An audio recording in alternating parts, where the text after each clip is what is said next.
Jetaur Dashingga gibridi bo'lsin, oppoqqina bo'lsin, kam yurgan bo'lsin, yili ham yangi bo'lsin deganlar uchun juda ham shikolat variantda Jetaur Dashing topib qo'ydik akalar. 2023-yil 42 ming probegida. Kraskalari top-toza, oppoqqina Jetaur Dashing. Mashinamizni garantiyadan ham chiqib ketmagan deyaptilar. Xohlagan ustangizga olib borib tekshirib olsangiz bo'ladi. Mashinamizni salon holatlari juda ham go'zal. 540 gradusli kameralar bilan jihozlangan. Katta 14.8 dyumdagi monitor, head-up displeyi, uskunalar paneli, o'rindiqlarda abdufi, abagrefi, hatto massajlargacha bor ekan, atamankalargacha bor. Bemalol ko'rib olsangiz bo'ladi.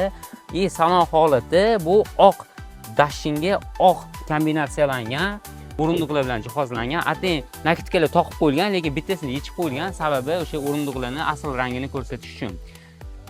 Bu Dashingni egalari bilan narxini rosa tortishdik. Maksimal tushirishga harakat qildik. Dashing minadiganlar, o'zi buni qiziqib yurganlar narxlarini bilishadi. Bemalol ko'rib, tekshirib olsangiz bo'ladi, narxlarini surishtirsangiz bo'ladi. Bu mashinani 23 ming dollargacha narxini tushirdik.